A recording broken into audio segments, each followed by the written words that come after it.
morning. Welcome to this evening's federal all candidates debate.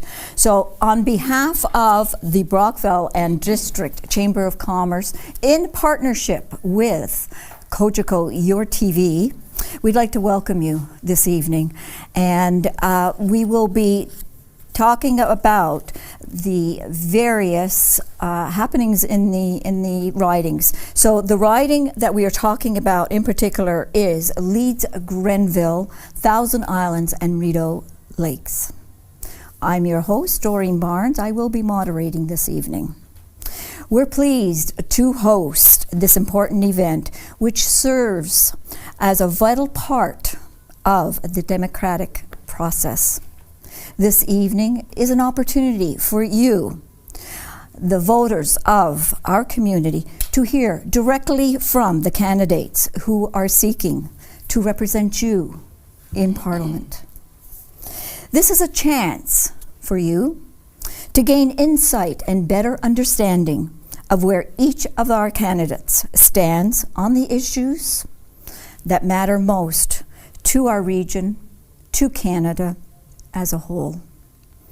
So the Brockville and District Chamber of Commerce is committed in fostering civic engagement and promoting informed decision-making, particularly on the matters that affect our local businesses, our families, and future growth. We thank each of our candidates for participating tonight and their willingness to step forward and serve.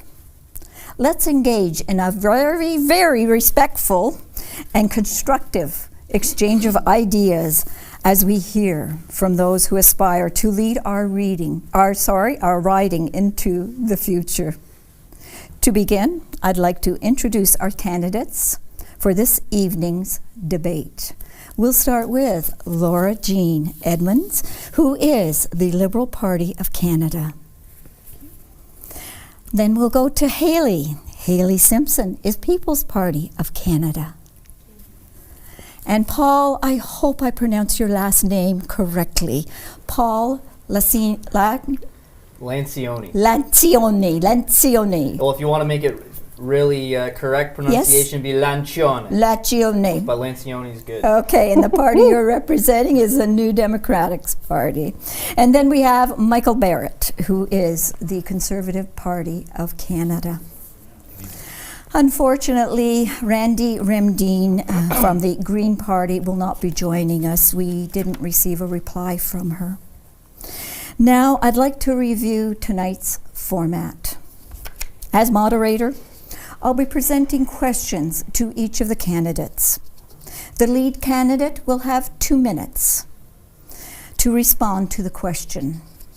When the candidate is finished, and or 2 minute time limit is up, the other candidates will each have 1 minute to give a rebuttal. At the end of all of the rebuttals, we'll go back to the original candidate, who will have the final word. We will be rotating the questions through the candidates in turn.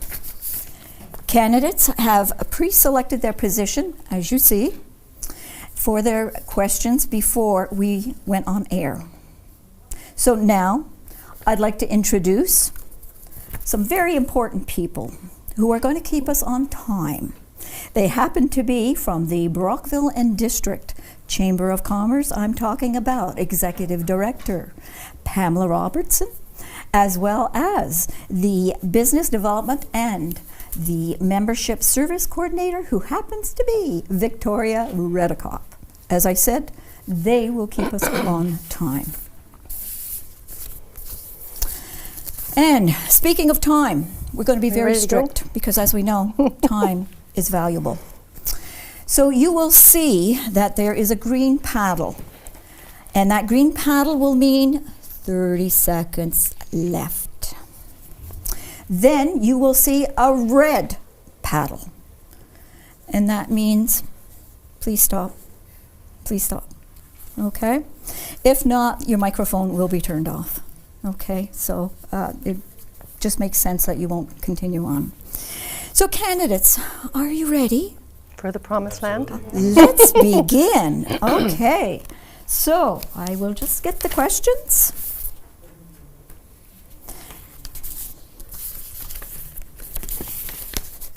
So is this our opening remarks?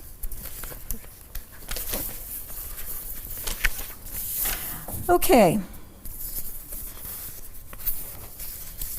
So let's proceed with the first question, which is directed to... Lucky me. Lucky you. Lucky you. Numero uno. Okay, our first question is going to be... Now, Doreen, I hate to interrupt. Yeah. Will everyone be doing an opening remarks before? If you would like to, would you like to do this? I think all of the candidates. That would be nice then. Why don't we do that?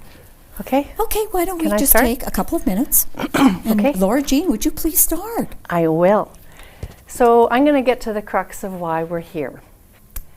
Canada is facing an existential crisis of epic proportions with the unprecedented roller coaster tariff ride we've been thrown into by President Donald Trump. It's hard for us to believe, but it is real, it's scary, very. Our national sovereignty and security and our livelihood have been challenged. We are a border riding. We are deeply sensitive to the circumstances we're facing. Canada has made it clear that these are non-negotiable.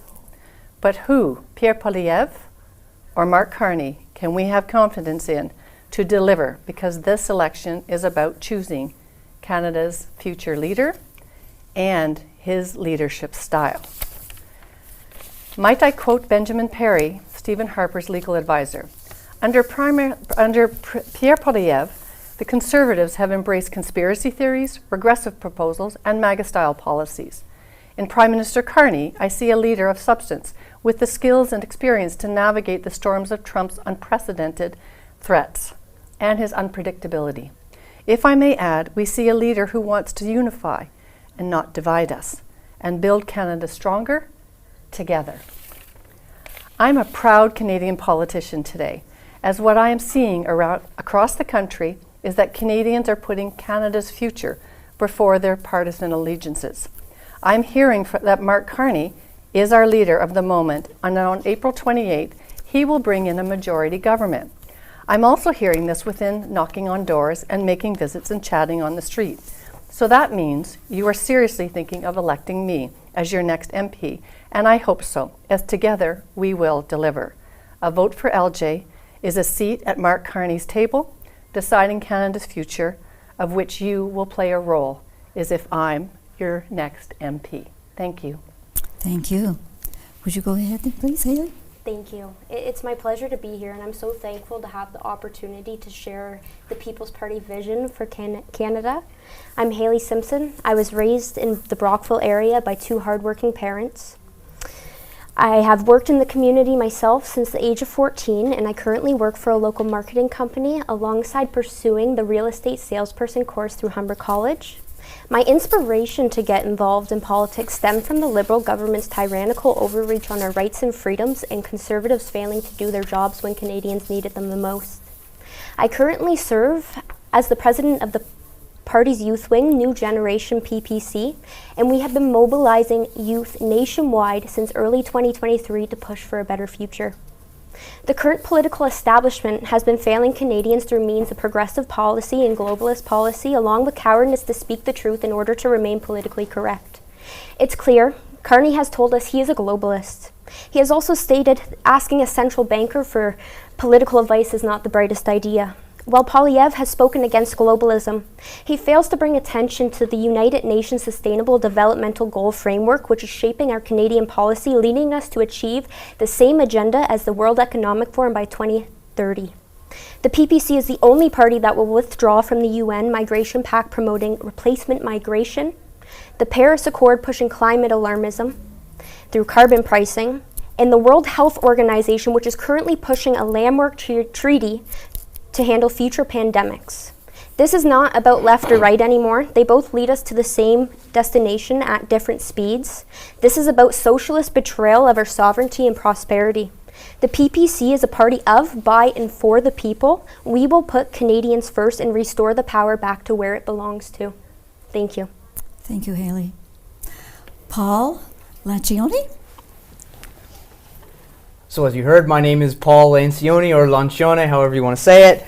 I grew up here in Brockville. I was actually good friends with Victoria when I was growing up, so I have deep roots in the community here.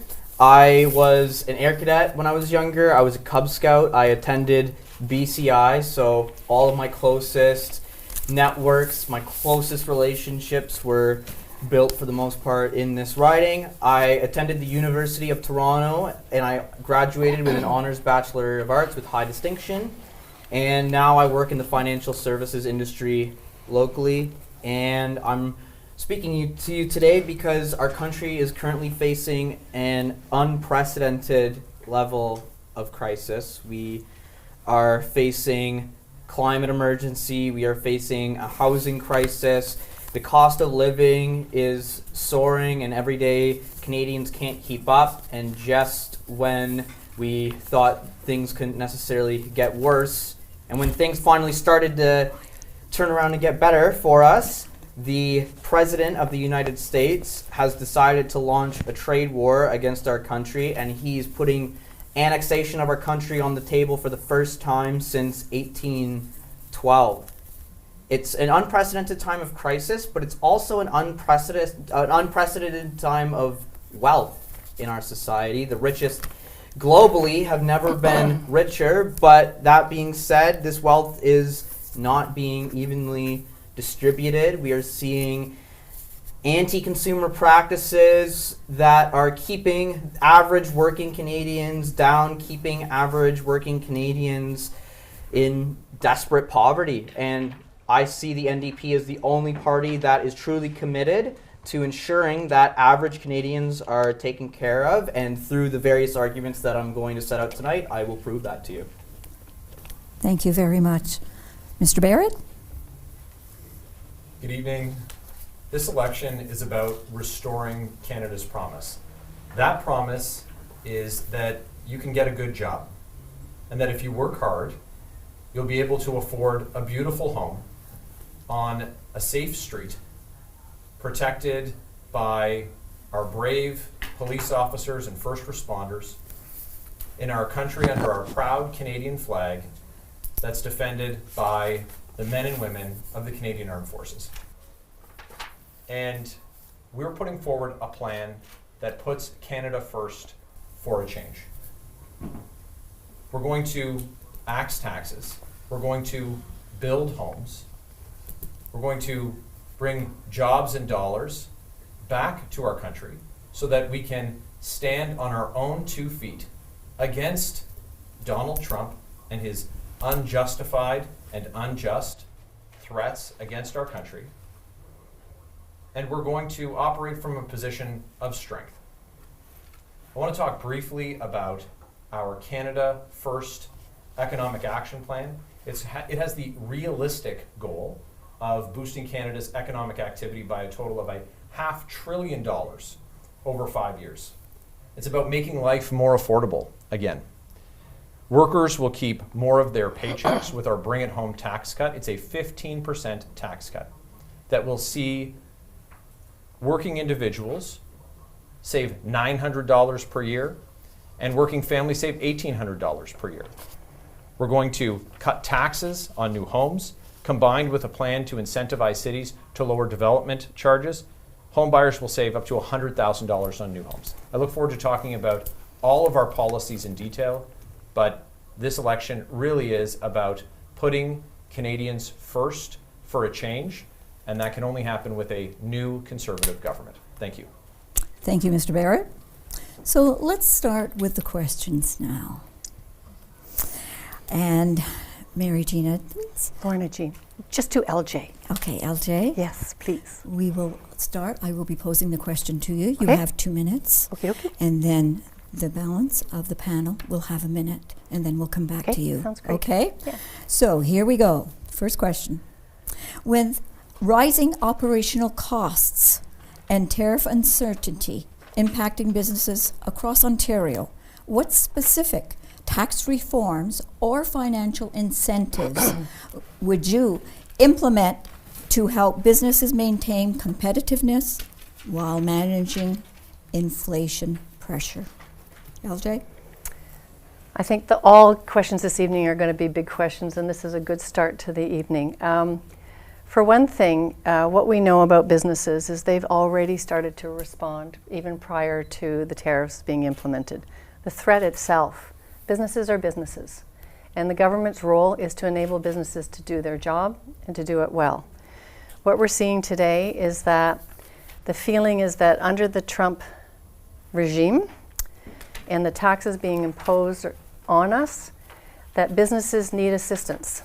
They need assistance that's meaningful, and this will mean modernizing our regulations, increasing our tax benefits to them, giving them more opportunities for investment, whether it's loans or business development funds, which we have, which we are topping up. These will be all critical elements of it. It'll be about reducing, the regulations and the duplication in government services that we have. But more importantly, it again speaks to the importance of leadership. When we have these tariffs, we need somebody who's going to navigate the fact that these businesses need to be open for business, not just in the United States anymore. They need to be open for business in Canada, and they need to be open for business worldwide. And you need a reliable leader who knows how to do that, has the skills and experience, and can navigate the interprovincial questions, the questions with our Métis, First Nations, and Indigenous community, and the big questions with reaching out to reliable partners worldwide. Only Mark Carney has that level of experience to offer us. Thank you. Thank you very much. Haley, Thank you. please, rebuttal. Well, considering we're in a really interesting time, our political establishment is throwing really our businesses under the bus by throwing us into an economical tariff war we will never win. The U.S. economy is 12 times bigger than ours, and retaliatory tariffs are actually they're taxes imposed on us by our own government, and they hurt our people and companies. So the PPC, we really prioritize economic responsibility. So before we talk about tax cuts, instead of deepening our debt for future generations, we really need to eliminate the $50 billion deficit within 1 year. We can do this by cutting corporate welfare, equalization payments, all foreign aid, CBC, DEI programs, and multiculturalism funding. This would permit sustainable tax cuts, including abolishment of capital gains, lowering of corporate taxes, and a decreased flat tax on business at 15%. No more handouts. We will put your money back in your pocket so that you can build your life, and we can create opportunities for economic productivity responsibly. Thank you very much, Paul. So the NDP party is ready to take the threat of tariffs seriously, and I just have to disagree with the PPC candidate. Our city here is named after a general named Isaac Brock, who proved to us that against overwhelming odds and intense industrial might, we can overcome those overwhelming odds. So we're going to be shifting to a wartime footing, and we're going to be instituting victory bonds, which are a measure that past governments have successfully used to raise funds in times of crises. We're going to put all of these funds along with dollar-for-dollar reciprocal tariffs in this trade war that we didn't ask for and that we don't deserve at all. We're going to take these funds, we're going to use them to build housing infrastructure, expand our public services, and build an east-west green energy corridor, prioritizing using 100% Canadian steel, using unionized labor, and we're going to be instituting a procurement policy for the federal government to ensure that all federal agencies, when they're procuring their vehicles, they procure Canadian. Thank you very much, Paul. Michael, please. Thank you. We have to look at the context of the last few years. The question is about what specific tax measures we're prepared to take. And I want to talk about our Canada First reinvestment tax cut. But it's important to note that businesses have been have had a really rough time over the last 9 years with the Carney-Trudeau Liberals. And you look at the capital gains tax hike that they imposed on businesses. You look at the carbon tax that they've imposed on businesses. You know that, even last night, the Liberal candidate said, and I quote, "I'm not going to unequivocally say that we won't see a carbon tax again," end quote. When they no longer need your vote, but they still need your money, they're going to increase the taxes that they have on you. Our Canada First reinvestment tax cut means that anyone selling an asset will pay no capital gains tax when they reinvest the proceeds in Canada. This is the exact opposite approach that we've seen from the Liberals over the last 9 years. It's time for a change. Thank you. LJ Rebuck. So typical of our Conservative Party, they tend to look for ways to find negative and be divisive, and to also consider the fact that it's about the past. This is about the future. This is a new leader. This is a person who knows that to get us out of the situation that we're in, we need to invest in business and enable them to grow. It's growing our economy, but growing our economy with all of our people in our country and with people all around the world. We know that what's good for business is diversity, equity, and inclusion. We know what's really good for business is global economic opportunities. And that's with every country. And some countries need support in order to grow. And our World Health stats have improved over the last 2 decades because of our global prominence and the role of Canada. So I want to see Mark Carney continuing to lead Canada as a global economic powerhouse, supported by businesses that are able to capture the opportunities ahead of us in Canada and internationally. Thank you, LJ. Next question, question number 2. Haley, will be posed for you. Quality licensed childcare providers like the YMCA are struggling to keep up with demand and meet the needs of our communities due to the difficulties recruiting early childhood educators, challenges with pay equity, and existing funding formulas, not covering the full cost of the childcare, which makes it very difficult to expand. How would you support childcare operators and their children and the families to address these challenges? Well, first off, I want to say that childcare, it is not the responsible of the federal government to fund this. That being said, I think we could look at the funding that we're putting into children right now with things like DEI, which I don't think, it's labeled that it's diversity, equity, and inclusion, but really what I think it is divisiveness, exclusion, and incompetency. So, we have kids sitting in school right now and the special needs, they're not getting the proper treatment, and this framework is supposed to serve them, but it's not. So why don't we allocate some funds into the proper places so that people can, be taken care of properly? Thank you. Thank you. Rebuttal? Paul?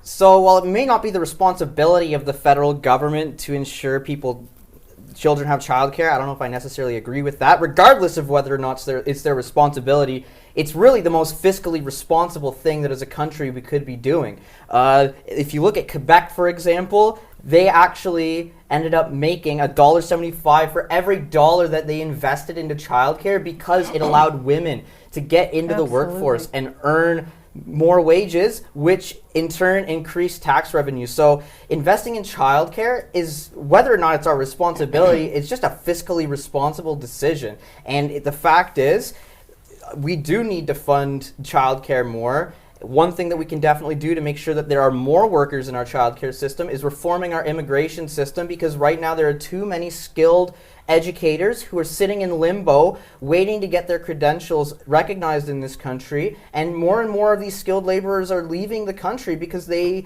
just, like I said, sitting in limbo waiting to get work. It's ridiculous. Thank you very much. Michael?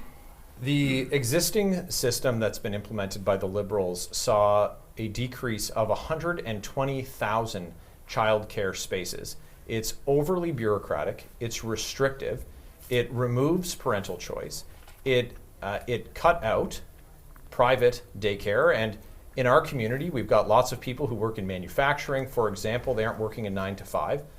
They're not eligible for these spaces. So we would open this up so that the provinces have a much less restrictive program framework, so that parents can choose what suits their life best, what's best for their family, what's best for their children, and isn't simply a made in Ottawa solution that doesn't consider the realities of raising children that parents absolutely know best. Thank you, Michael. LJ? So this is not a made in Ottawa solution. It's a made in Canada solution that is solving real problems about families. and children's welfare and their access to school. $10 a day daycare is working, and it's working well. We are always learning to make it better, and I would be happy to hear from your suggestions because you voted it down. You also voted down the Child Benefit Act, the support that actually helps families and children get out of poverty. Government's role is to help the most vulnerable because business does not. It's not their job. It's everybody's job, and that's where government weighs in. Government weighs in to make sure that all people get to work, all women, all men, of all ages, and that all children have a fair chance to education and to food security and to families that can support them in the way that they're needed so that they have the same opportunities across the country. That's what Canada is about, and that's what Mark Carney is about. Building our economy together with everybody, including our children. Thank you. Go ahead, Haley. Well, I just want to add, I don't agree that the $10 daycare is working. You know, I've heard from many women across this country that they've been on wait lists for years. And that being said, you know, maybe I should have taken a step back. You know, it isn't the responsibility of the federal government. I'm all for decentralization. But that being said, we can offer better policies where people can, you know, we can give these resources out in the community, perhaps, you know, instead of going right to the federal level. To go furthermore, you know, there's many women who, you know, they're struggling to make ends meet and they're taking care of a full-time job and a family and, you know, they'd rather stay home. So why don't we put solutions where we can actually afford to make these decisions for ourselves and have more choices within our own family for our own community? Thank you very much. So going on to our third question, Paul. Many local businesses are concerned about the supply chain resilience following the recent global disruptions. What federal strategies would you propose to strengthen domestic supply chains and support our local manufacturing?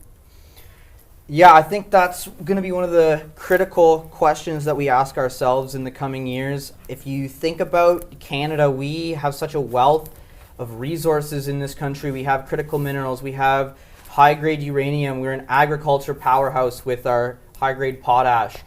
We have we have the most educated workforce in the world. We have so much that we can offer the world, and I think that it's important that we reinvest in our economy. So especially in this area, one of the critical supports that we have here is supply management. So supply management is a system of quotas that basically supports small family-owned farms. And if you look at the States recently, they had an avian influenza outbreak that burst across the country. And because of the fact that American their egg companies are so concentrated, just a couple of outbreaks in a couple of their factories led to a nationwide egg shortage. The fact is, supply management is something that keeps our food production here stable. It ensures that we have few price fluctuations, and it ensures that small family-owned farms are able to stay open. Unfortunately, I discussed this last night at the agricultural debate. The Conservatives and the Liberal Party have both not been friends of supply management, and the fact is that's something that we find absolutely essential as the NDP party. Another thing is going to be investing in green energy. The fact is, in the coming years, we need to transition to green energy. It takes years and years to build the infrastructure that it's going to take to develop these green energy corridors. And the fact is, fossil fuel demand is falling. In the 5 years it would take to build a pipeline or something like that, fossil fuels are going to be obsolete. We might as well just get going on creating these high-paying union jobs that green energy will create here. Thank you, Paul. Michael, Rideau. We have to take a serious look at how we're able to do business in this country. We're not able to trade fairly and freely across Canada. We need to aggressively pursue the harmonization of regulations, like in trucking, for example, so that we can trade across Canada, simplify those supply chains, and we need to support Canada's manufacturing sector as well. So a couple things. We need to make sure that we get faster approvals for resource projects within 6 months. We need to make sure that we get rid of a cap on Canadian growth, especially in energy, and we need to remove the industrial carbon tax. It's a tax on business, and we need to support our manufacturing sector. You know, it was very disappointing to see that one of the Liberal candidates had said that, quote, we should partner with China and other nations and give up on manufacturing, end quote. Well, as a manufacturing community, and having had the privilege to represent it, I reject that. We need to support Canadian manufacturers. Thank you. LJ, rebuttal? So I think I can leverage some of what has been said already. I think it is about modernizing our trade rules. It is about us reducing. I mean, this is what government does. It makes our businesses and our supply chain management more open for business than we've been in the past. I think we've created barriers that the windfall, if there is any windfall of the Donald Trump tariffs, is that it has made us look inside of where we can build our business better together. And very much of that is reducing our situation. I just want to remind people that investing in our future is investing in our businesses by creating more an enabling environment. And that's what Mark Carney is going to bring you, in an environment where you can do the job you need to do, and our job will be able to support you. And that's what we're here for. Thank you. You know, I'd agree with creating an environment where our businesses and our people can thrive, right? And I think the first step to getting back on track with our economic situation would be to negotiate a trade deal with Trump. You know, there's 2 countries within this whole trade war that has refused to negotiate, China and Canada. Why? We need to promote free trade. Let's put supply management on the table to bring reciprocal tariffs to zero, promoting peaceful relations and free trade. And you know, people say they're a little scared about supply management being off the table, but since the supply management was put on our dairy sector in the 70s, we have lost over 90% of our dairy farms. So, you know, removing supply management would allow more opportunity for productivity. On top of that, we open up our resources like our pipelines, and we get rid of all net zero agendas that's putting a harm on that, because, you know, we have the carbon tax that may be enforced on us, but the Conservatives are also going to put the carbon pricing on us. Thank you. Paul? Yeah, so I think Haley actually just brought up an interesting point about the Conservatives discussing carbon pricing. Actually, Stephen Harper, back in the day, he ran on a platform of instituting carbon pricing back when he was running, even he was in the running. I want to just comment on carbon pricing for a minute, because I know that it's going to come up quite a bit in these discussions. I know that the current Liberal Party are taking credit for lowering prices at the pump and making things more affordable by removing the carbon tax, even though that was one of their capstone policies. And I know that the Conservative candidate here is going to blame a lot of the cost of living on the carbon tax. But if you actually look, I have the Consumer Price Index right here in front of me. If you actually look at the era where carbon taxes were imposed, and you look at the Harper era of government, there's actually spikes when there wasn't even a price on carbon in the price of fuel. That actually kind of, if you just look at it, it's worse than it is now. So carbon pricing is kind of just a scapegoat. Thank you, Paul. This question is for you, Michael. Businesses in our community are experiencing increased challenges related to homelessness, mental health, and addiction. What federal funding models or programs would you support to address the root causes of these challenges, while also ensuring that business districts remain safe and accessible for the customers and the employees? Michael? Well, I've been very proud to have supported efforts locally to help solve the homelessness crisis that we're facing in our community. And it is just that. It's a crisis. And this is something that's happening in our community to people from our community. The people that we see on the streets and in the parks, they are from here. And so we need more solutions. The federal government has been, under the Carney-Trudeau Liberals, have been missing in action. And the funding that the city of Brockville and the United Counties have received has not come from the federal government. In fact, they have recently cut funding, including to the Local Connect Youth Program and John Howard. So we've made a commitment that we are going to eliminate the supervised consumption sites that they have. It's an expensive way to put people in harm's way or keep them in harm's way, and we're going to instead fund recovery for 50,000 Canadians. Because we've lost more people to the opioid crisis with the current Liberal policies than we did people who fought in the Second World War for our country. So this is about doing what's right, about returning our loved ones home drug-free, because they deserve it. They deserve that level of support. And we need to make sure that there's no more free access to illegal drugs that we've seen under the Liberals. We need to ban the taxpayer-funded drug dens. We need to make sure that there's no new exemptions for the opening of these sites. And we need to make sure that this is really focused on recovery, getting people off the street, getting them into treatment, and deal in hope, not death. Thank you. Thank you very much. LJ? So I don't think you can cut existing programs and assume that's going to solve a problem. I do agree, though, we need to maintain our existing programs and we need to expand them. And this is both a provincial and a federal responsibility. Mental health, health care, and homelessness rest largely in our provincial domain, but that doesn't negate the fact that Canada and the federal government play a role.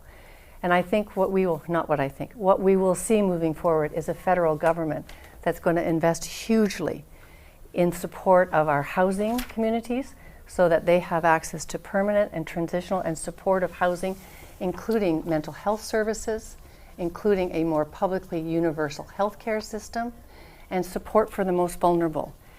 Because a lot of the problems that homelessness are facing are related to poverty and drug addiction and problems that only can be solved when we listen to our healthcare providers and those deeply affected. And my goal is to listen to them and to deliver the programs that meet their needs. Thank you.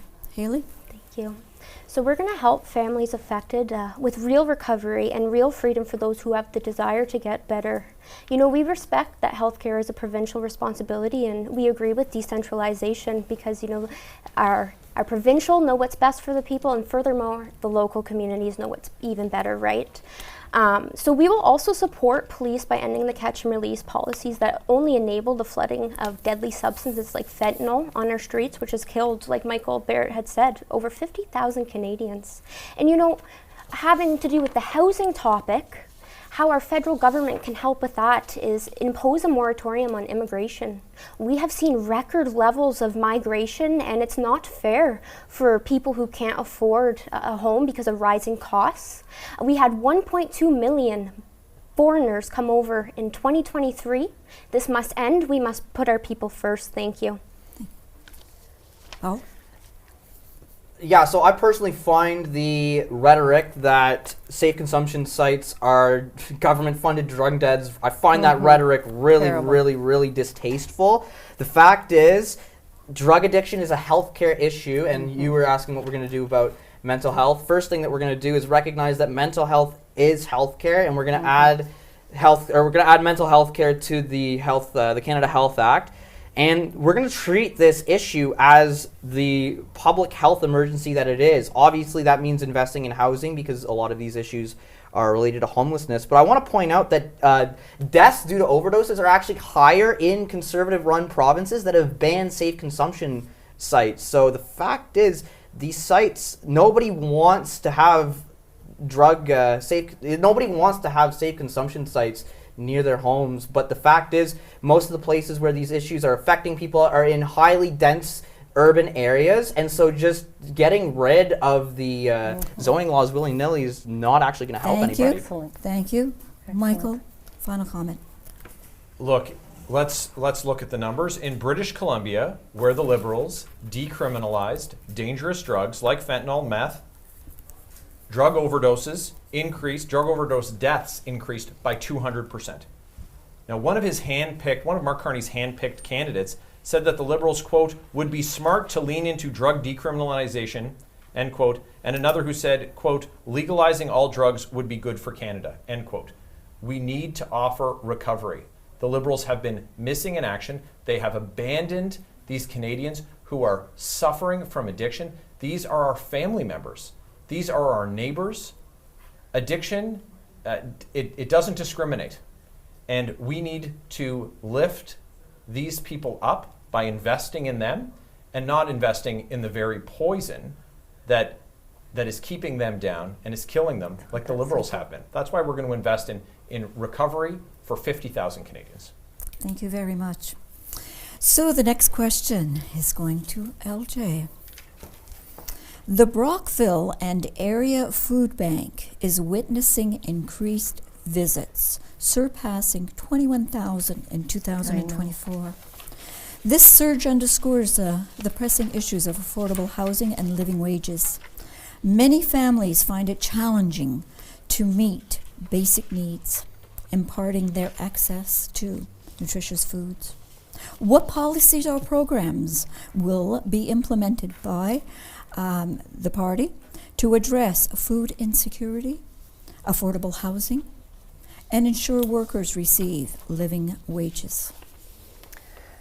So, as we know, food insecurity has skyrocketed worldwide and now very much in our own backyards at a scale and magnitude that we haven't seen before.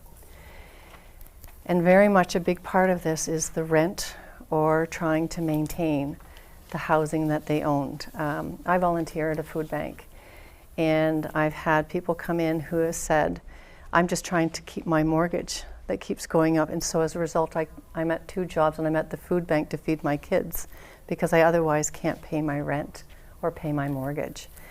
The federal government is put this as one of its highest priorities. As part of building Canada back is by investing in affordable housing and better rental management and better rental access in a way that Canadians will be able to live in safe, secure environments, pay their rent, and be able to pay their bills. The same is also reducing our taxes, as been noted, like many of us are aiming to find ways to reduce the tax burden, whether it is the pivotal role of getting rid of the carbon tax, the pivotal role of releasing the fact that taxes will be reduced coming forward, and also looking at how we can investigate better ways to navigate the food security system of our corporate enterprises and bring them to responsibility to keep our foods down, particularly in the quality sector. And I want to add, one of our supply management area is one of the pivotal areas that we've succeeded in keeping quality food at a manageable price, eggs, dairy, for example, and I would encourage us to continue down that path. Thank you. Haley, rebuttal. Instead of increasing the money that we throw out into people's hands, we need to give people hope and a purpose, and to do that we need to put money back in their pocket so they can have choices on how they can earn that money and where they can spend that money. That being said, on the federal level, mass immigration, I really think is a culprit to a lot of these issues we're facing today with people's prosperity being stripped from them.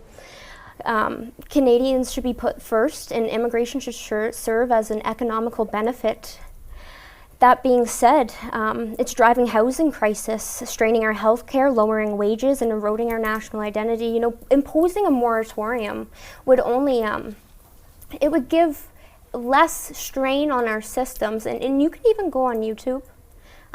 There are foreigners within our country who have been exploiting the food banks. It's very findable on YouTube, so just go search it up. We need to end the fraudulent system. Thank you. Paul, please.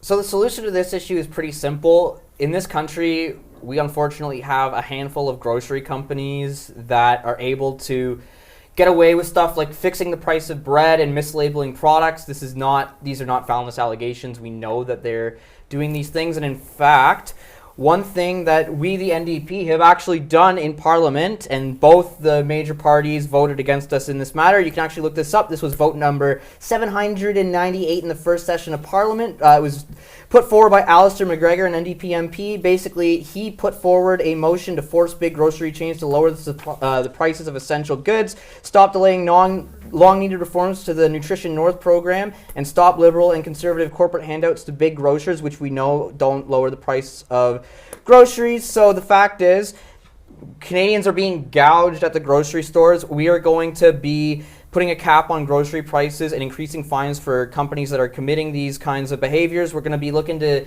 put tax relief on GST on basic items. Thank you very much, Paul. Michael, please.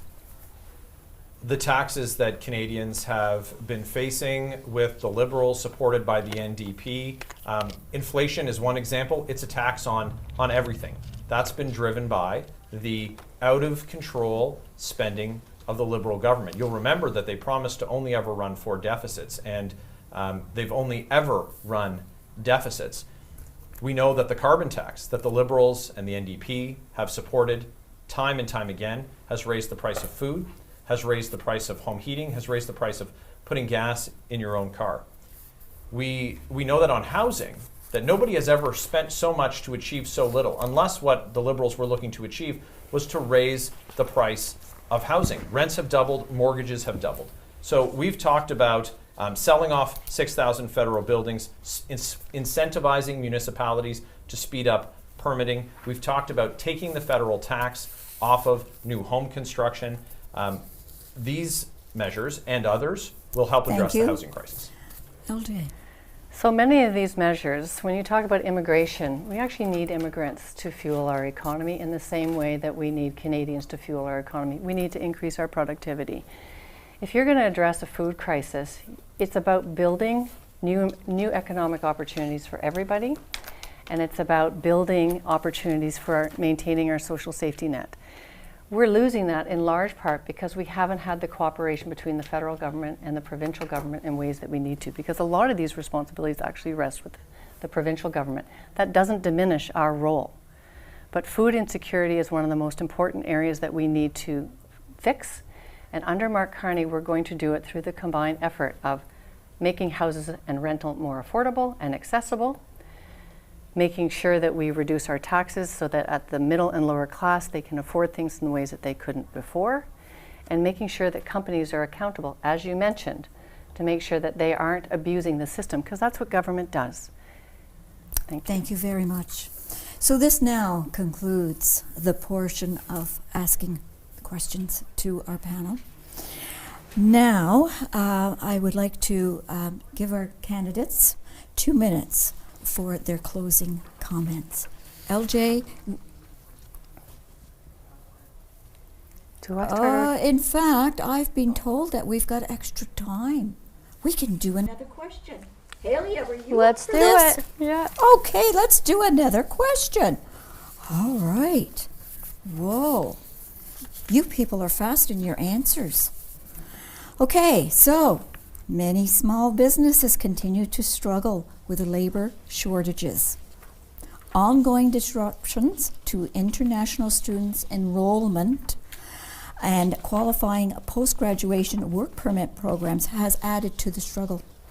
What federal immigration or workforce development policies would you support to address these challenges for businesses in our region? Thank you for that question. Again, I'm going to say we need to impose a moratorium. Our temporary foreign worker program is being exploited. We should not be relying on such. I understand that, there is a big sector of businesses like in agriculture that need to rely on them, on the farms, but we are seeing these temporary foreign workers be put into part-time jobs that our youth can get. That being said, we can't allow that. We're taking jobs from Canadians. It's not fair to these migrants that come here, and it's high housing prices. It's hard to find a job, It's not fair. We need to be able to take care of ours first, and then we can bring in people and reform the system to a much lower level once our systems, our infrastructure, and our culture have caught up on track. Okay, thank you. Paul, rebuttal? Yeah, so I think that immigration is a very important topic on specifically this particular issue. I mean, if you look at the temporary foreign workers program that Haley mentioned, the UN actually referred to the program as it was implemented during the pandemic. They referred to it as near indentured servitude, and I think that we're not doing these people who are coming here and are working hard and are working difficult jobs that Canadians don't want to work. I think that the fact is these people should be given a legitimate pathway to citizenship. And the fact is immigration is not the biggest issue in our country right now. It's the fact that we don't have enough houses. The current Liberal government's had 10 years to solve this housing crisis. The Harper government just had plenty of time to solve this housing crisis. That's really what it is. And also, it is also related to the fact that during the pandemic, Thank you. Thank you, Paul. Yep. Michael, please, rebuttal. Immigration to our country needs to match what our capacity is and what our needs are. So we will continue to welcome people from across the world to Canada, but we have to have the houses for them. We have to have the doctors for them. And what we've seen are abuses in the broken immigration system. And the system, to be clear, was broken by the Liberal government. And that's seen with the student immigration. It's seen with many areas where there has been abuse, and that abuse has been permitted. And we need to get back to what makes sense. If we're bringing folks here as students, if we're opening up spots in medical schools for people from other countries, they need to be prepared to practice medicine in Canada. If they're coming here with the skill that we need, well, these are people that should be at the top of the list: tradespeople, medical professionals, nurses and doctors, and we need to accredit them. Okay. LJ? So immigration is a positive influx in Canada, but it's also a partnership with those who implement and support them. What we let happen is the provinces didn't live up to their responsibilities of ensuring accessible housing, accessible and affordable healthcare, and education. And so if you don't offer those services when you know you're bringing and agreed to bringing in this influx of immigration, we all then suffer. And be reminded that it was businesses who wanted increased immigration. And to your point of temporary foreign workers, I've actually visited some of the sites in our own riding. They really support these temporary foreign workers because there is a labor shortage. People are not here in Canada that want to work on those jobs. What the temporary foreign workers do is they bring stability to the organization, training to the organization, and then the ability to recruit other Canadians to work with them. They play an integrated role, but we need a joint partnership now between the federal government and the provincial government to ensure anything we bring in, anybody we bring in, we support. I want to bring up what Paul said, about the United Nations even claiming that our temporary foreign worker is pretty much promoting slavery at this point. That being said, when the bath is full, you turn off the tap. You don't keep it going. You pull the plug and you drain it a bit. And this is nothing about being nice or empathetic. We got to take care of our own first. And if we're not going to, this is a demand issue. You cannot build the same amount of houses compared to the same amount of people we're going to bring. And currently the PPC has the best plan for Canadians. We're going to put a moratorium on immigration, unlike the Conservatives who are going to bring 250,000 permanent residents plus all the other immigrants that come in through our temporary foreign worker program and our refugee system and our student program. This is just not sustainable, and we need to do what Canadians need, and about 70% of this nation agrees. Thank you, Haley. Now, Paul, this is a question that I'm so glad that I'm able to ask. So, tell our viewers what you see as a priority in our riding and why. That is such a huge question because we are we're in an interesting position in our riding because we have such a wealth of industries. We have manufacturing, we have agriculture, we have arts and culture. There's so many different, this is a nexus of so many different industries. And I think what we need to do is, and this is my experience from talking to people at the doors, I think that Canadians are scared right now about what is going on south of the border and how that's going to impact us here. And so I think that Canadians want a government that is going to be standing up to Donald Trump against the threat of tariffs. I don't personally believe that the Conservatives are the option. They're mimicking Trump's rhetoric almost one-to-one, and they're talking about deregulations. They're talking about, as Mr. Barrett said, he's going to be selling off government buildings. They're going to be cutting positions in the government. The fact is, these are services that keep our economy going. They keep our country going. These regulations are keeping consumers and small businesses safe. And we're seeing what happens just south of the border when you let a extremist government just go ham with a pair of scissors through all of the different consumer and political protections that we have that protect our democracy and our economy. And so I think that when you have a government that is using the exact same rhetoric here in this country and saying all the same things, either they're just going to cooperate with Trump outright, or they're going to weaken our economy and the protections that keep Canadian businesses Canadian owned. I think that they're going to weaken our economy to the extent where the Americans can outright buy our country. And I'm committed, if I am in Parliament, I'm going to fight. I'm going to make sure that our government fights for every single Thank you very working much, Canadian. Paul. Michael, rebuttal, please. The number one issue that we're facing is affordability. I've heard it over the last 4 years. I've heard it at the more than 11,000 doors that we've knocked on during this campaign. And we need to address that affordability. Now, the NDP and the Liberals have been co-conspirators over the last 4 years in driving up prices for Canadians. They raised the carbon tax. They raised the industrial carbon tax. They've added regulatory burdens for small businesses. What we're proposing are cuts to taxes for families, $1,800 more in their pockets in a year, making sure that we cut federal taxes on new homes, offering strong benefits for those entering the trades, training 350,000 new apprentices so we can build up Canada. It's about building Canada up, making it more affordable, and cutting taxes so that people don't have to choose between heating and eating, that they can enjoy the good life that they deserve in Canada. Thank you very much. LJ? So what I'm hearing at the doors is exactly what I've heard from my colleagues here, give or take. The overriding concern is the threats. The next overriding concerns is our social safety net and our affordability. But part of that critical agenda is having somebody at the table, at Mark Carney's table when he's elected Prime Minister, who will listen to all of these issues, knows these issues, which I do because I have also been knocking on door, and as your provincial candidate, I know the issues here.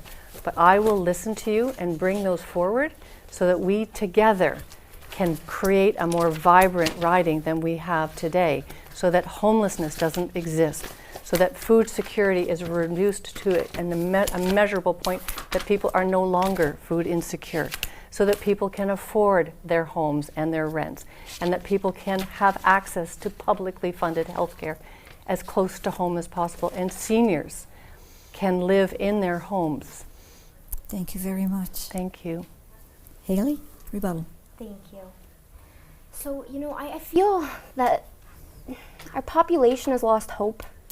A lot of people feel like the current political establishment is not serving in our best interests, whether it's serving globalist agendas or putting mass migration replacement on top of taking care of our own, ensuring that our youth have a future where they can, they can buy a home, or they can go rent a home, or they don't have to worry about going to get a job at like Burger King or Tim Hortons, where these jobs should be openly available for them.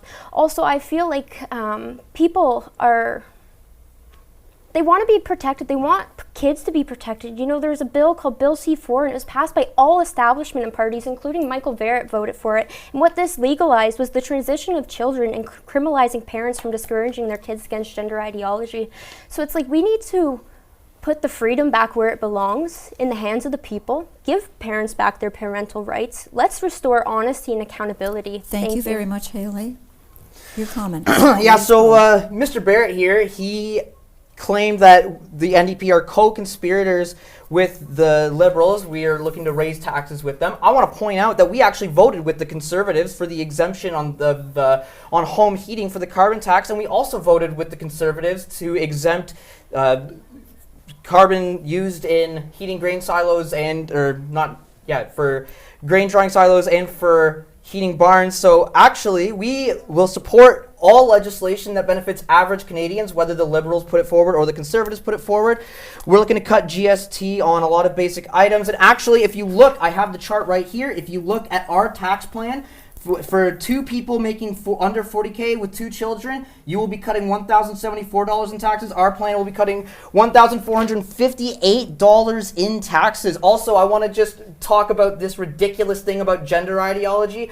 I'm going to put this in a syllogism so it's about as logical as I can get with language. Gender is a construct of language. Language is a construct of culture. Therefore, gender is a construct of culture. Thank you, Paul. Mr. Barrett, this question is for you. What is your party's position on the size of government and the explosion of the size of the civil service of the past 10 years? Will you advocate for a major review and reduction if needed? What we've seen over the lost Liberal decade is that service delivery has decreased. We've seen a Liberal government that seems unable to even deliver basic services like passports to Canadians. But at the same time, they have expanded the size of the public service. At the same time as that, they've more than doubled the amount that they're spending on outside consultants to more than $20 billion per year. So you'd have to ask them why it is that they need both. They need both a massively increased public service, and they also need a massive increase in the amount of consultants that they have. We've seen what this consulting looks like. It looks like the $60 million Arrive scam, where we know that more than a third of that spending, $20 million, went to two guys who claimed that they were IT professionals, but they did no IT work. We know that the $1 billion green slush fund that drew the attention of the RCMP and saw the Liberal hand-picked chair found guilty of breaking the law, but did nothing except fund Liberal insiders' projects. And we know that when given the opportunity, the Liberal government created a program that would give $1 billion to guys who employed the Prime Minister's family members and the Finance Minister's family members. So we need to right-size the spending on outside consultants. We're absolutely going to reduce that spending. And we've said that the size of the public service needs to be right-sized through attrition, which would account for 17,000 positions per year. And this makes very good sense because the public service was smaller before, we got our passports on time, and we didn't see the kind of grift and corruption that we see now with the Liberals now spending $20 billion on that. Thank you very much. Rebuttal, please, LJ. Sure. I'm not sure you answered the question, but I just want to make the point that if I'm not mistaken, Mr. Barrett, I think your office stopped offering passport services, which is part of the challenge to my knowledge. What you will see with Mark Carney is an absolute streamlining and realigning government funding and government programs to the double-edged sword of building and investing in a new economy that will grow, combined with safeguarding our social safety net, combined with working across interprovincial and territorial and working with our Métis, Inuit, and First Nations populations, and so that we will see definite inefficiencies. We will definitely reduce our duplication, And I think what you will see is a well-managed machine that will support all Canadians to be enabled to thrive and to contribute to a growing new economy. Thank you. Haley. Thank you. You know, there's two words you never hear together, and that's government and efficiency. We need a Department of Government Downsize. The PPC stands for that, and we will ensure that there's more money going to your pockets than there is to the government. That being said, decentralization allows full autonomy for our people to ensure they have more choices in life in general. We need less government and more you. Thank you. Thank you. Paul. Yeah, so I think that government doesn't work when our public services aren't funded. So I want to point out some examples of how cutting funding to our public services actually do a disservice to our society. So under the previous Conservative government, the Conservatives cut a total of 1,100 border service agents, and they cut $600 million from the RCMP budget, making our border less secure. Okay. Under the previous Conservative government, they brought our military's defense spending to the lowest it had ever seen in this country. And now our military is struggling with procurement. We have a military housing shortage, and we have a lack of good deep water ports to counter the Russian threat in the Arctic. This is a serious matter of national security. Our immigration system is underfunded, and that is one of the big reasons why we're seeing all of these issues with the exploitation and the mismanagement of our immigration system. It's because there just aren't enough immigration officers. Thank you very much, Paul. So I'd like to speak about passport services. It's very regrettable that under the Liberal government that they advised MP offices to not mail passports anymore because they weren't able to process them. What an absolute failure of these Liberals that they increased the size of the public service, they more than doubled outside spending, and they couldn't even get a passport to Canadians. And that's their legacy. And so the answer to the question is yes, we will cut government consulting. Yes, we will reduce the size of the public service through attrition by 17,000 spaces per year. And this will improve the efficiency, but it will also end the wasteful spending going to Liberal insiders and that corruption has been breathlessly defended by the NDP and Liberals, and it's time to do the right thing for Canadians and save some of their hard-earned money and keep it in their pockets. Thank you very much, Mr. Barrett. LJ, this question is for you. As technology and AI transform business operations, what federal programs would you implement to help businesses in our region adapt, train employees, and remain competitive without being left behind? So in our own riding, we're going to need to invest in education in ways that we haven't invested before. And in our own riding, we're going to need to have resources to help our companies to adapt to changes, because I think often people say AI is going to take jobs away. In many ways, like when we used to think computers were going to take jobs away, it really created more opportunities. And I think businesses are already way ahead of the game here in terms of knowing that they will adapt and they will evolve. But we do have access to resources within the federal system already for training, support, and also for investment. I mean, there's many ways for loans or for different ways. I'm almost speechless because there's just so many resources at the training and education level, both federally and provincial, to help companies to grow and diversify their companies. And so AI and new tools are important. But in the agricultural sector, in the business sector, you're going to see, I think in the minimum of $30 million or more in investment in tools development and creation within companies going forward. So I think it's going to be a very exciting time for our communities here in our riding. Thank you. Haley, rebuttal. Thank you. Now, while the PPC doesn't really have a specific policy touching on technology, I want to say, in the affordability crisis that we're facing, I don't believe that many citizens really want the federal government to throw their money at these problems. People are struggling to, buy groceries, have rent, pay it. afford to buy a house. You know, we've lost our roots. So instead of focusing on the big technology that may be coming, and you know, we could talk about that. I do agree with ending the net zero agenda, which is, you know, has imposed a carbon tax on our people. But not only that, we have to hit those net zero emission targets by 2030, and the Conservatives will do that by subsidizing green energy technology, which will be costly and throw your money out. So we need to, get back to our roots and invest people's money in where they need it, and that they need it. So let's stop spending people's money. Let's put it back in their pockets. Thank you, Haley.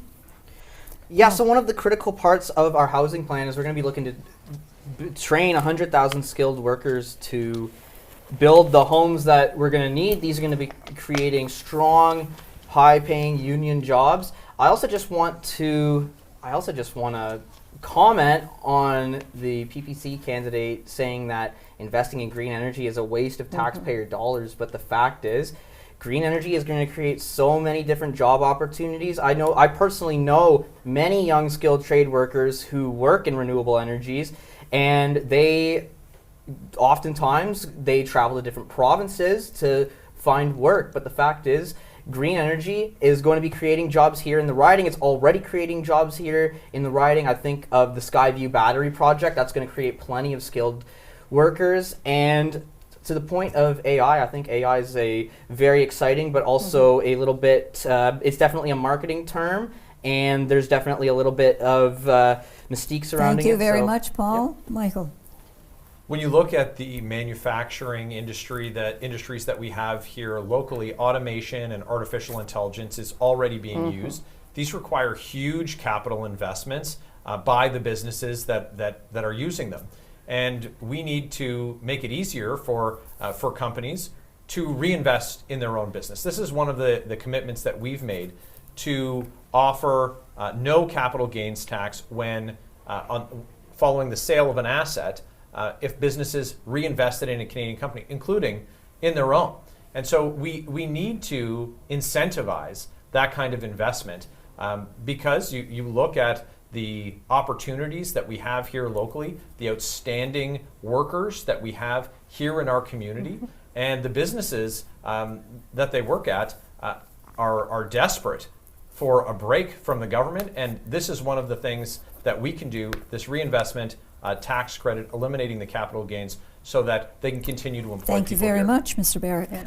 Okay, please. So to close on this, so what you see is a moving forward strategy where we're going to embrace new tools, new technology, AI, and yes, just as everybody has said, in our manufacturing businesses, they're already way ahead of us. And our job is to enable them, and we already are. But as you can see from the plan that's moving forward, there are more investment opportunities that will tap into these, both at the federal level, but also in terms of just looking at the training level and the support that is going to be needed within our university sectors through the science and technology community. We're way ahead of many other countries when it comes to science, technology, and innovation.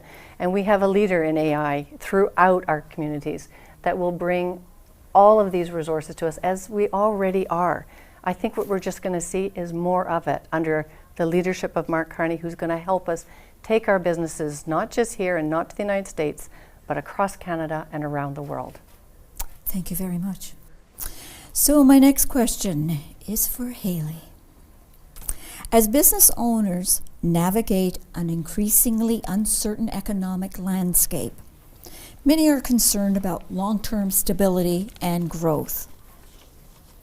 What is your comprehensive economic vision for Canada? Yeah, thank you. First off, you know, the PPC really, we want to focus on economic responsibility. And to do that, we got to ensure that we eliminate the $50 billion deficit that our nation is in, so that we don't impose further taxes on, you know, businesses down the line for younger generations who are going to have businesses then.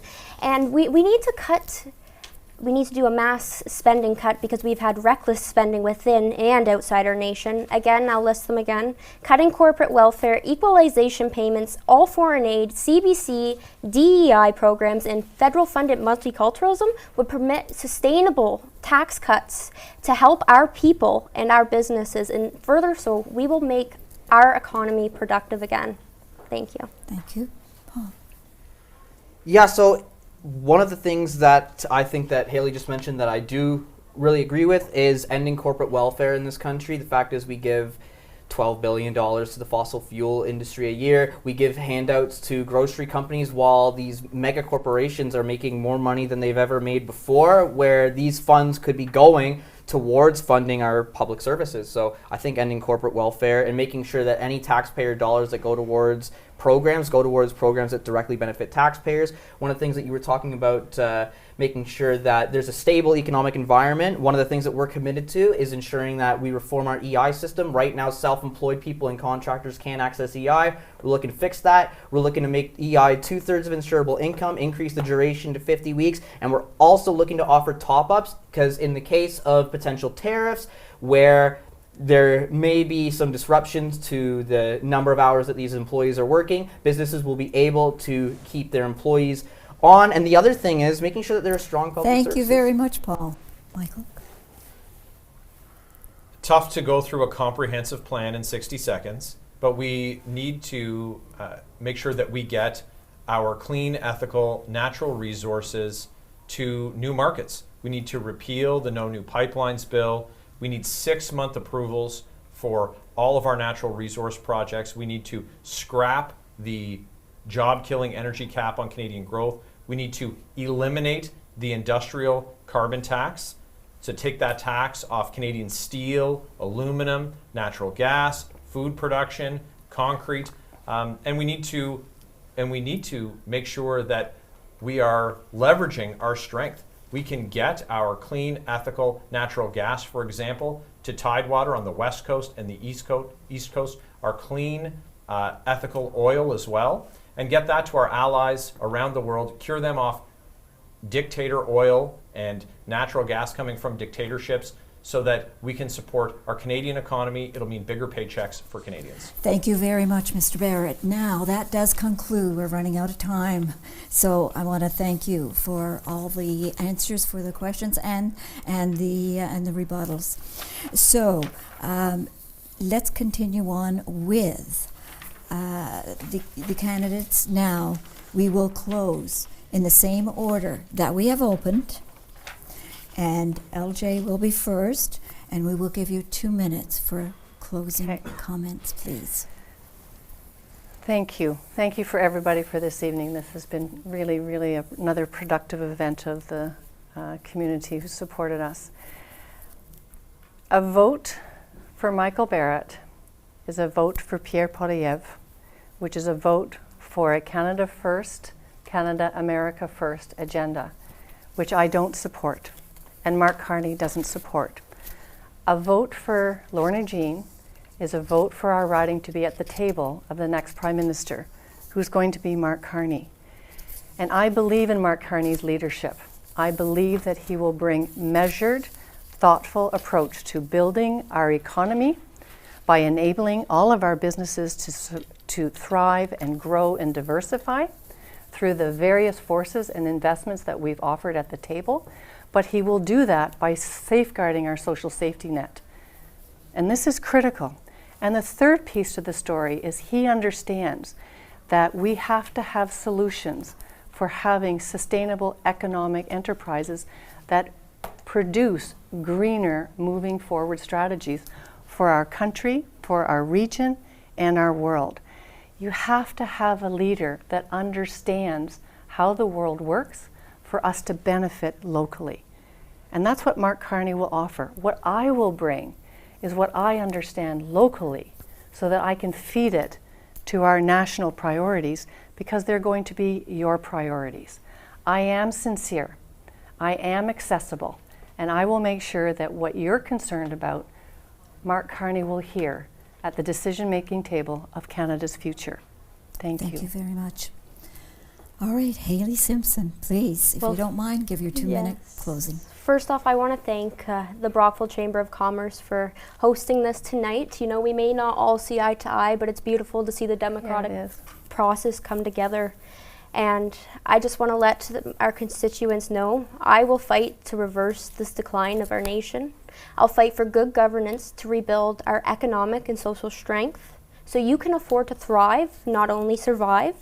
I'll fight for our communities, ending the policies which contribute to our downfall.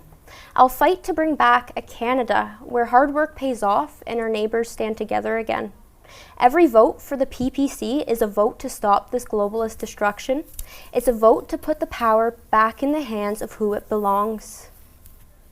It's a vote to take back the prosperity that has been stolen from us from this current political establishment.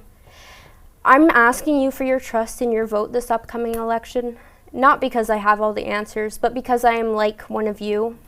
I want to see our youth have a future where they can reach for the stars and not be hindered by our government.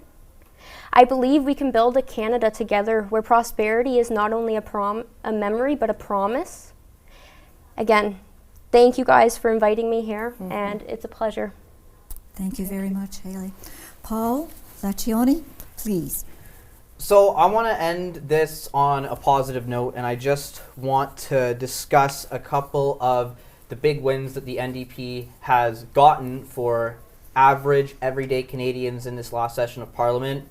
We were able to secure Canadians' dental care, which got 3.3 million Canadians access to a dentist in its initial rollout, and now, after delays, it's finally being rolled out to all Canadians making under $90,000. We got pharmacare passed, so Canadians will be able to access free birth control, free diabetes medication, and now that the legislative framework's in place, we'll be able to expand pharmacare to include all medications, which will end up saving our economy $1,488 per person per year, per patient per year. And we secured anti-scab legislation for our workers after fighting for decades, and specifically against the current Liberal government for 10 years. So we've been able to, using our 25 seats in Parliament, force a lot of concessions out of this minority government, similar to how we got Canadians' healthcare to begin with, similar how Jack Layton got the Clean Air Act passed and got our environment protected. So I want to discuss the reality of strategic voting in this upcoming election. The fact is, you don't vote for your prime minister in this country. We're not voting for your party leader. You are voting for your local representative. And the fact is, regardless of whether it's a Liberal government or a Conservative government that's in power, when you send new Democrats to office, you get accountability from your representative, and you will know that your local representative will hold big business and the corporate interests in this country to account. And I promise to be that person for the voters of Leeds, Grenville-Thousand, and Rideau Lakes. Thank you. Thank you, Paul. And finally, Mr. Barrett, if you wouldn't mind, 2 minutes. It's been a privilege to have the opportunity to serve as the Member of Parliament for the people of our community over the last 6 years. And I'm asking for your vote again. And this election couldn't be more important. It's been an incredibly challenging time for Canadians. And we were all promised something, whether we immigrated here or were born here. And that promise is that if you look, you will get a good job. And if you work hard, you will be able to afford a beautiful home. And that home will be on a safe street where kids can play in the yard, where seniors can retire. It's protected by our police officers and our first responders. In a country that proudly flies the Canadian flag, it's defended by our men and women in the Canadian Armed Forces. The choices that Canadians make every day shouldn't be whether they choose to heat their homes or feed their families. We've seen after the last decade, a lost Liberal decade, that things have never been more difficult for Canadians. Home prices have doubled. Rents have doubled. There hasn't been a tax that the Liberals and the NDP haven't wanted to put on Canadians. It's time for a new Conservative government that will lower taxes, that will take care of our seniors, protect them in their retirement, rebuild our Canadian forces, secure our border, restore our economy with strong nation-building projects so we can stand on our own 2 feet in the face of any challenges from the Americans or from anyone else. It's an exciting time, and I look forward to Mr. Barrett. to Thank serving you Canadians. very much, and thank you to all of our candidates. We're coming to the end of tonight's debate, and I want to address our viewers. Our aim tonight was to bring each of the candidates' platform to you, the voter. We hope that we have accomplished that in what we have done through Cogeco, YourTV. Now that you are better informed, please make sure that you are registered as a voter. As a proud Canadian, make sure that you vote on Monday, April the 28th. Sunday. For further information, please reach out to the Elections Canada, which is 1-800-463-6868, or any of the campaign offices. They will help you. And especially you people, thank you ever so much for Thank what you. you're doing and for sitting down with us tonight and telling our viewers what your platforms are and what you're striving for. Thank you for having us. Yeah, thank you. Oh, it's This was our really good. pleasure. We're glad that we could do this, especially for our viewers at home that do not have the opportunity to come out to a debate. So it's our pleasure for sure. So, ladies and gentlemen, thank you for being with us for the all candidates debate, federal debate for tonight, and have a good night. Till next time, I'm Doreen Barnes.